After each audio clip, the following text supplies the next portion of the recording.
जियां त रोशन अली मशहूरी सदर पेटीएल हैदराबाद सिटी ॾाढे अफ़सोस ऐं ॾुख सां चवणो थो पए त अॼु मां पेटीएल जी मरकज़ी ऑफिस में मंझंदि जो आयुसि त उते अब्दुल वहीद लाशारी मौजूदु हो ऐं अब्दुल वहीद लाशारी खे जॾहिं मां ही कैश बि खणी आयुसि, चेक बि खणी आयुसि ऐं उन सां गॾोगॾु USB बि आउं खणी आयो आहियां पाण सां गॾु, जंहिंमें तमामु voter list total Hyderabad city आहे जेके मूं मेंबर सां जी कई आहे खणी। ऐं जॾहिं आयुसि त हुन वठण खां बिल्कुलु इनकार कयो जी बाबा मूंखे मना कयल आहे, मां न वठंदुसि ऐं असां सां इहा ज़्यादती आहे। मनपसंदि माण्हू आणण जे लाइ मरकज़ी इलेक्शन कमेटी धुर थी वई आहे जेके असीं कॾहिं बि क़बूल कोन कंदासीं। ऐं उन खां पोइ जॾहिं मां वापसि विसलो वरी मां ही ॿियो दफ़ो आयो आहियां त तव्हां ॾिसो त हिते तालो लॻो पियो आहे ऐं केर बि मौजूदु हिते कोन्हे को। ही USB बि आहे, ही चेक बि खणी आयो आहियां, पैसा बि खणी आयो आहियां, ही फार्म बि पिया आहिनि ऐं कंप्लीट लिस्ट मूं वटि मौजूदु आहे, ॿिया गाॾी में मूं वटि कार में पियल आहिनि। उनजे बावजूदि बि हिननि असांखां वठण खां बिल्कुलु इनकार कयो।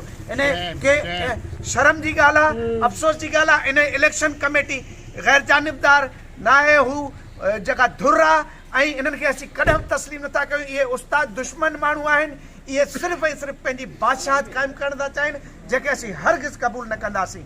ऐं असां मुतालबा थो कयूं हाजी शफ़ी सचो साहिब खां, सिकंदर जतोई साहिब खां त महिरबानी करे उहे कोर्ट सगोरी सां रुजू कनि। कल्ह बि उन्हनि डिवीज़न जो फ़ैसिलो जेको लाथो गैर आनी गैर इख़लाक़ी फ़ैसिलो लाथो आहे जेके सिंध जा तमामु उस्ताद मुस्तरद कयो आहे ऐं ख़ासि तौर ते हैदराबाद डिवीज़न जे उस्तादनि बि मुस्तरद कयो आहे ऐं अॼु जी वर्किंग कमेटी बि उन्हनि खे मुस्तरद कयो आहे।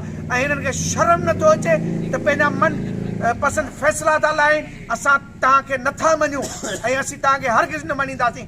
असांखे उस्ताद दोस्त ऐं तालीम दोस्त ऐं उस्तादनि जो हमदर्द जेको आहे सो इलेक्शन कमेटी खपे।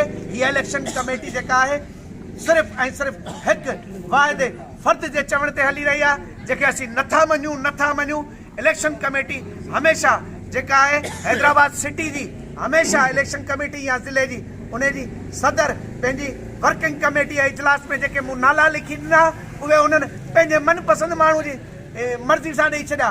मुंहिंजी वर्किंग कमेटी जो हुननि एतिराम न कयो, आइन जो हुननि एतिराम न कयो, जेको असीं क़बूल न कंदासीं। ऐं मुतालबो थो कयां, अहिड़ी ॻाल्हि आहे त हाजी शफ़ी सठिवारा पंहिंजी पुराणी जेका मरकज़ी इलेक्शन कमेटी आहे उनखे बहाल कनि ऐं सॼी सिंध में इलेक्शन कराइनि।